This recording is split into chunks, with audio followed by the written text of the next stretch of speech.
Ancha, wapastim tsikaso. So hello, thank you for joining me today.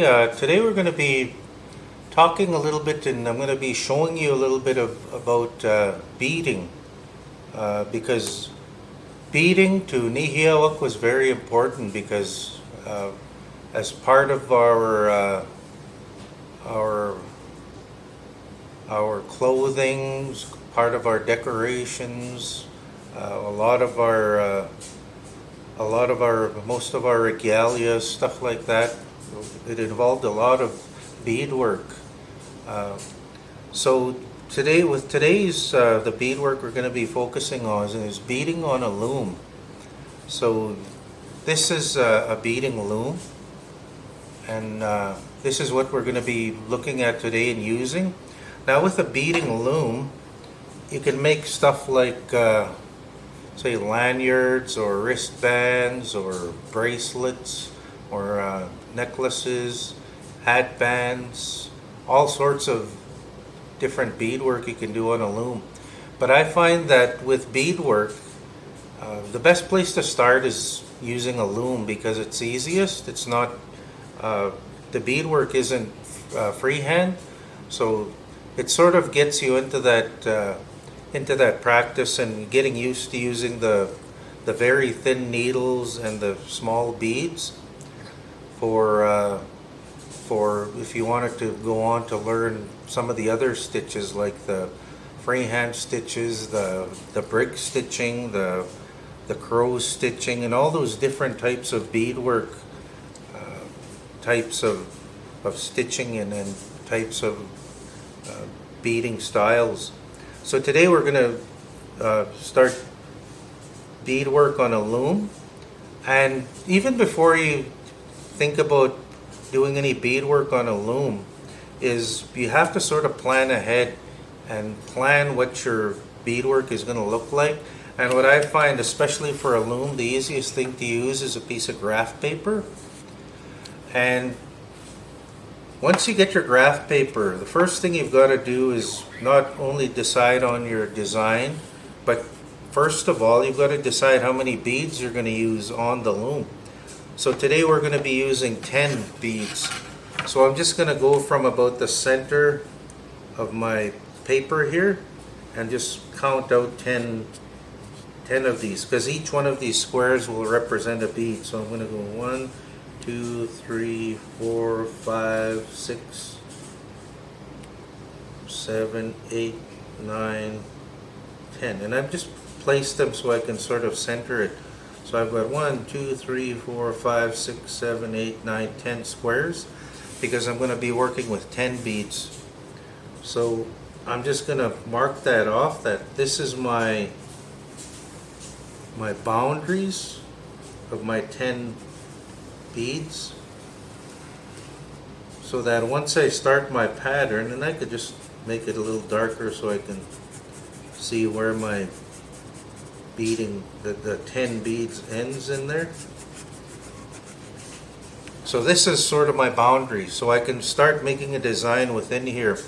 Now when I start any kind of beadwork on a loom, I usually start with a graph paper. Again, count out my beads, make my pattern on there. So I set my limits. So here are my 10 beads.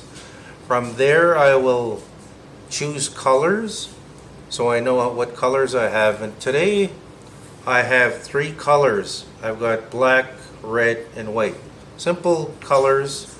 I'd suggest starting out with simple patterns and maybe 2 or 3 colors, just until you get that process going and you get to learn how to use the loom and run those beads through there. So I'm only working with, of course, 10 beads. That means that I'm only going to have 10 beads going across my loom here. So I want to pick my pattern first, and I'm just going to pick a very simple one. So what I do is, of course, I've got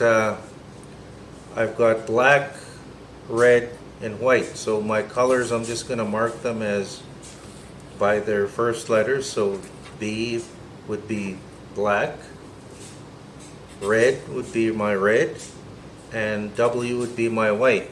So I'm going to go with a black border. So I'm just going to actually write on each one of those as B for black. And you'll see once you start getting into using the loom, it's going to make it much easier if I just write it on a paper. That way I can just follow my pattern without getting mixed up, because it's really easy to get mixed up if you try and just go freehand.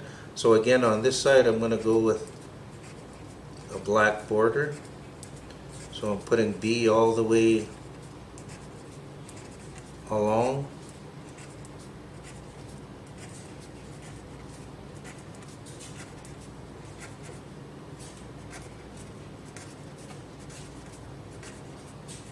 So that's going to be a black border, and even along the top where, so I can follow my border right from the beginning right to the end. So I know that's black. So now what I'm going to do is, I know I had 10 beads there, so if I take away the black on each side, I now have 8 beads in the middle to work with. So that means if I go to the center, then I'm going to have 2 in the center, because if I count inwards from the side, the very center is at 5. 1, 2, 3, 4, 5. So this is my very center. It's not super important that I mark it, but it might make it a little easier when you're first starting out. Mark where the center is. So now from there I'm just going to make a very simple pattern, and I'm going to use red for my inside pattern. So I'm going to skip. So rather than write W on all of these, I'm just going to know that if there's no letter on there, then it means it's a white bead. When you're first starting, you can write W on each one of those squares for white, but it's for right now, that's a lot of writing down. So I'm just going to put an R for each of my red beads, because that's going to tell me that's an R. And I'm going to make sort of a pattern that goes into maybe a bit of a diamond, and I'm going completely diagonal, and maybe I'll just go up from there.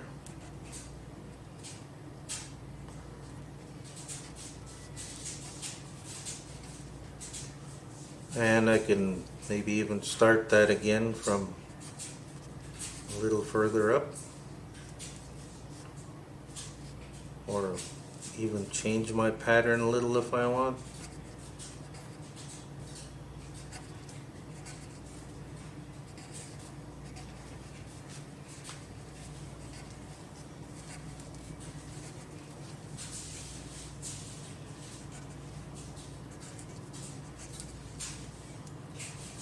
So I've just made a simple pattern here, and I'll just turn that around so you can see my letters. So now here you can see I put B on all of where my black beads are going to go, and I put an R where my red beads are going to go. So these are all my red beads, and anything not with a letter on it, that's going to be just a white bead. So now I've got my basic pattern to start, and with this I can probably just repeat it. I'll just make this and then repeat it, start it again, and keep repeating this over and over. And I could just draw it out on there just to have it fully complete. So again, there I'll skip one line and go out diagonal.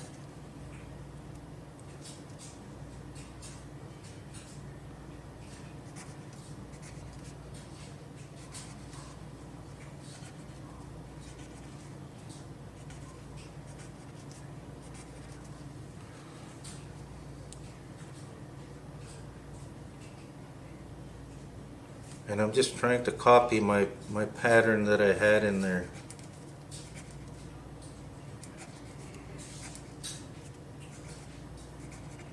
So I have a repeating pattern.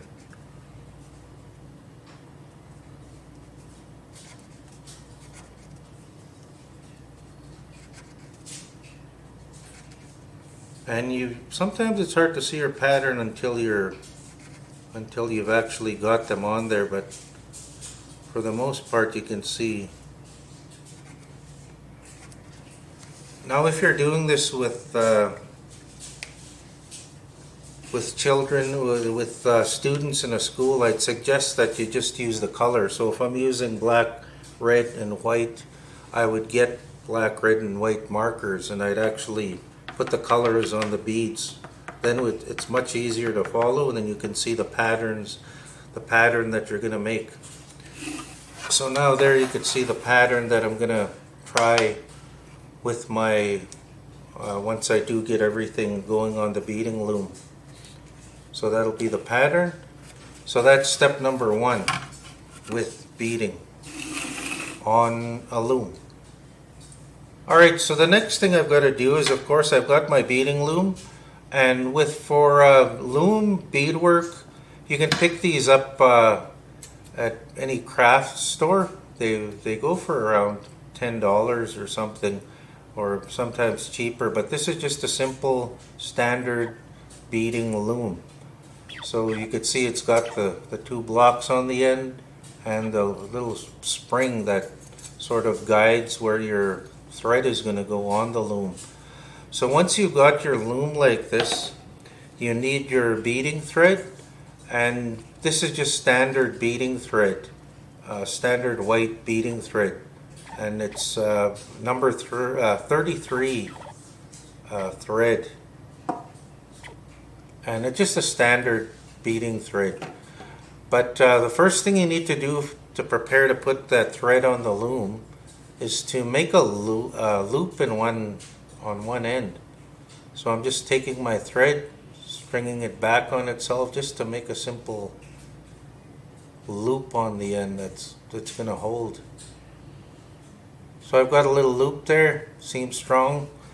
So the next thing I've got to do is to go to my loom, and I'm going to string that loop around that little peg here. So I make sure those pegs are almost straight, and this one's almost straight. And I want to go, usually start from this as center as I can. Make sure the thread goes between the spring.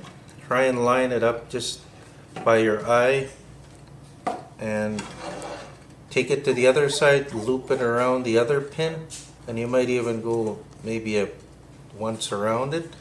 Now when I come back on my loom, I'm going to very carefully go to the right beside where my thread was, but not in the same spring area. So you'll see the first one is here. I'm going to line it up and go across and put it right beside it, so I get sort of this sort of happening where those 2 strands of thread are completely parallel right beside each other, and there's that space stays evenly all the way through. I come to the other side, I go around that pin again, and then I come back through again.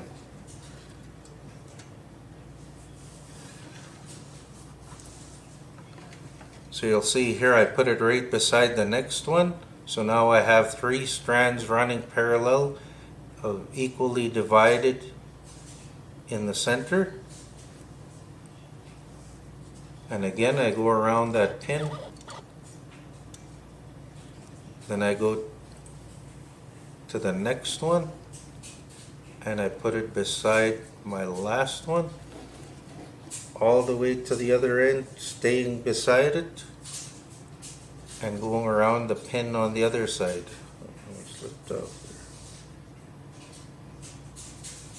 So again, it does take some time to, and I'll just keep going like that. Now I've got to count the number of spaces I have here. because remember, I'm going to be using 10 beads. So right now, with that space I have there, I have enough in between there, so 1 bead, 2 bead, 3 beads if I'm going in between these pieces, these thread running here. So that's 3. So if I'm using 10 beads, I'm going to need 11 strands of wire going back and forth, because that'll give me 10 spaces. So I just keep going back and forth.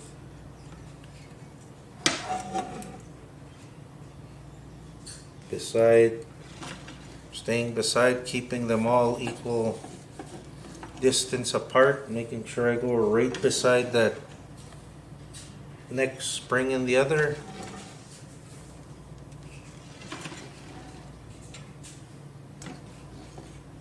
Until I have 10 or 11 threads running across. And right now I have 1, 2, 3, 4, 5, 6, 7, 8, 9.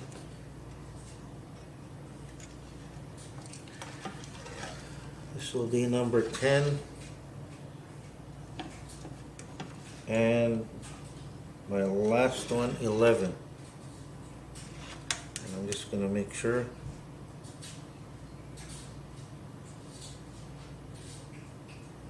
So I have 10 spaces in there.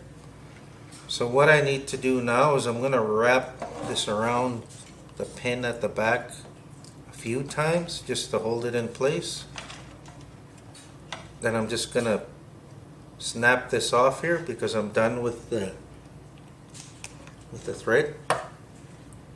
And I'm going to need to tie this around here. So I'm going to go around the whole bundle, come back around from the inside and come back to the top, and then just tie a knot in there, or even go around my pin again. But the idea is that I want this secured, so I just go around, back around my pin again, back around the inside, around my pin, and I just keep doing that as much as I can, just to make sure that it's not going to be slipping off. So there. So now I see that it's a little loose, but all I've got to do is turn these one of these pins at the end just to tighten it. So I'm rolling it in. You could see that pin is going lower. So now I've tightened it. So I've got the loom nice and tight there. So next what I do is I take my beading needle, and with this type of loom, it's generally sized to use the size 10 or 11 seed beads. Now these are size 10 seed beads, and of course when you get a size 10 or 11 seed bead, you need to make sure you get the proper size needle.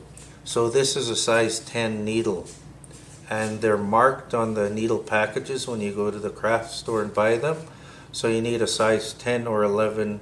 The size of the needle needs to match the size of the bead that you're using. So like I said, this is a size 10 beading needle. These are size 10 seed beads. So now what I do is I take my thread, go to the end. I've threaded my beading needle already, and I'm just going to use a length, a fair size length, so I'm not having to keep reattaching it. And I'm just going to go to the very first, through the first string on my loom, and I'm going to tie that in a secure knot. But at the other side here, I want to make sure that I leave a space here, because what I'm going to be doing later is I'm going to need that for securing everything together and sort of binding it together. So I've got one knot there on this first string, and I'm going to do a second knot just to make sure it holds.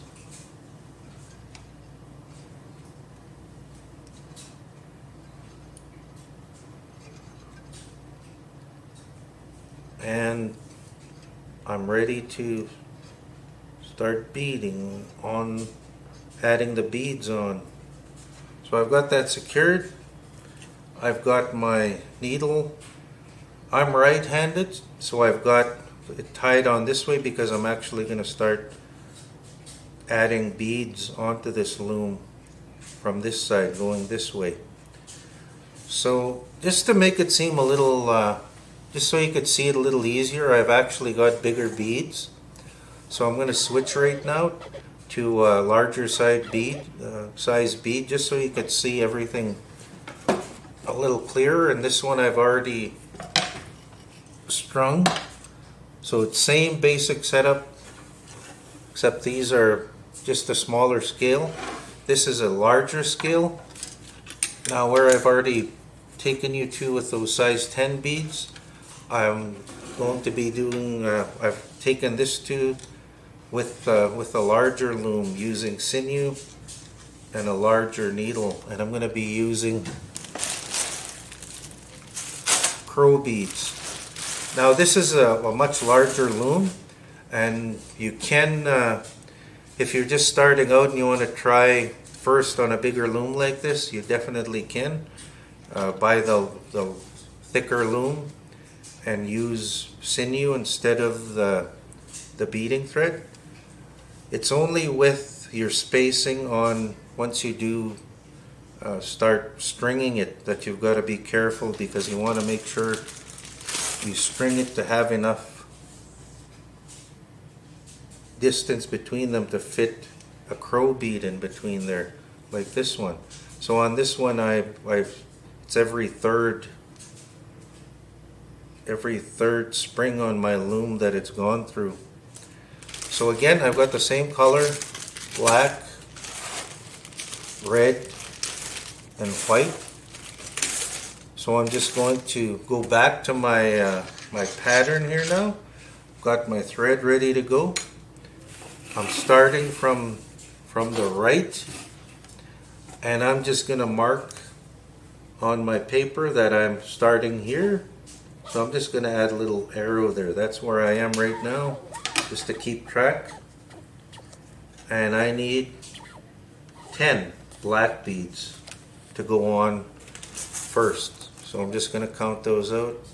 1, 2, 3, 4, 5, 6, 7, 8. Oh, come back, 8, 9, 10. So I've got 10 beads on there. Now I'm still on this side of my loom, but now I'm going to pass all of it underneath, and I'm going to pull my beads up till they go to the end there. Now here you got to be careful, because you want to make sure each bead is in between those separately between those strands of string by itself, and it just takes a little bit of,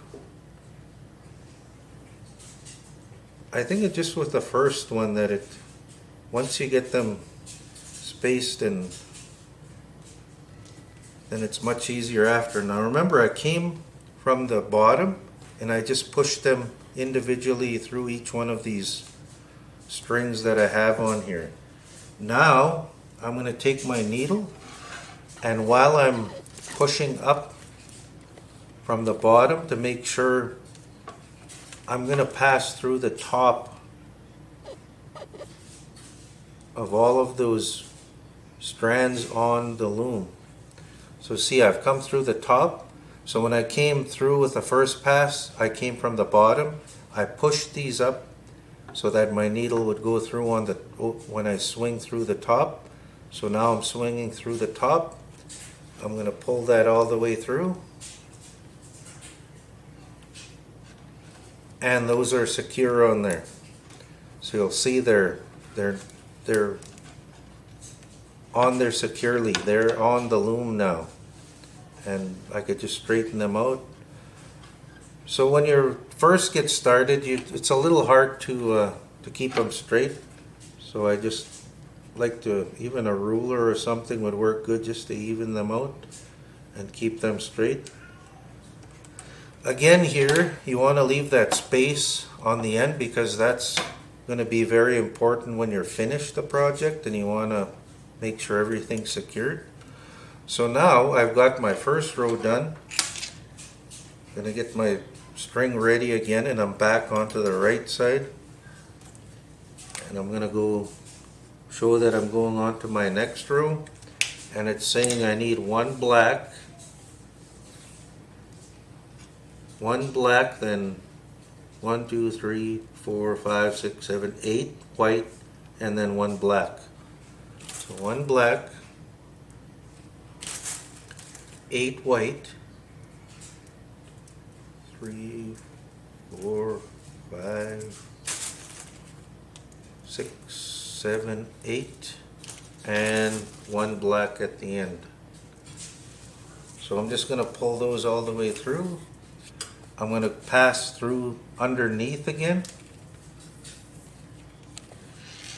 and I'm going to again make sure that I'm going to line up with each one of these from the previous row. Push those up.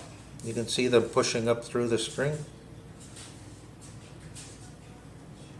And I'm going to hold my finger there to keep them pushed up. Get my needle, and I'm going to pass through the top, over top the string now. Over top all of them, to be careful to get over top all of them. Pull it through again, and pull it up nice and tight, and again just even them out so they're nice and straight, and I can go on to my next row. So again, I'm going to put a little arrow there showing that's the row I'm on so I don't get lost. So I need a black, then 3 white, so a black and 3 white, and then it's showing that I need 2 red, then 3 white again, because it is a repeating pattern, because it's, remember my center is here, so it's the same on this side as it is on this side, so it's a mirror image, so I'm just doing the same to the other side. So, and at the very end I got a black again. So again, I'm just going to push these all here, pass my needle underneath, grab my beads, line them up with the previous row, push them through individually into each one of those spaces, push that up with my finger, and then pass through on the top. Come through again, tighten that up, and again straighten everything out. And I just keep repeating that. Come to the end, go under, put my beads, back over top, and I just keep repeating that until I work through the whole pattern. So that's how I would bead on a loom. So like I said, it's no different. It's exactly the same thing that I do with the small seed beads. But using the crow beads and the large loom is a good way to start out and learn how to bead on a loom, because now these are secure here. They're not going to go anywhere. However, when I do finish the project, how am I going to get it off there?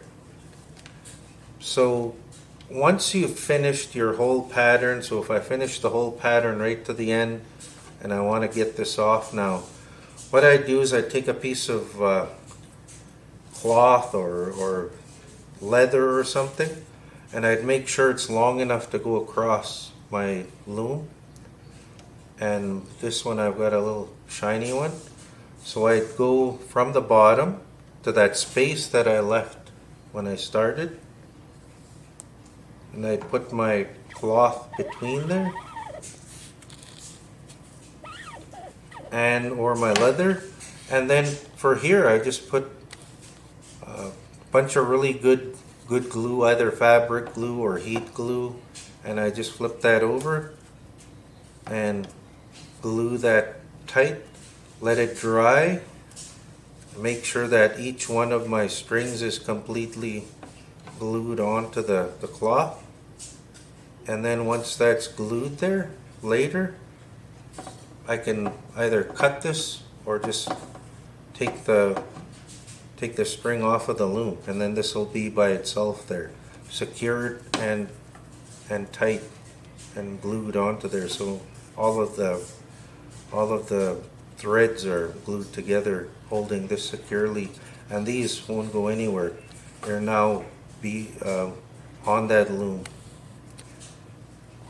So that's the process of beading with a loom. So like I said, once you get with the seed beads, you can make stuff like it's pretty well sky's the limit. You can make wristbands, you can make hatbands, you can make bracelets, you can make regalia pieces, which a lot of people do. But you could see the way the repeating patterns go and how those continue to repeat. The main thing is to, when you first start out, know how many beads you're starting out with, and then when you're making your pattern on your paper, makes it much easier to make really neat designs following your pattern and just repeating your pattern. Again, there, mark your center, because each side should mirror each other when you're using this type of pattern. If you're doing other, once you get better at it, you can definitely do other, either words or pictures or animals or what have you, whatever you want to design on your planning paper. But very important that planning stage isn't missed. Otherwise, it's really hard to keep track and just freehand when you're going on a loom. So that is how we would do the beadwork on a loom. So I hope you learned something today, and most of all, I hope you give it a try, because it's really relaxing work when you do get into beadwork. It calms your mind, and the repeating patterns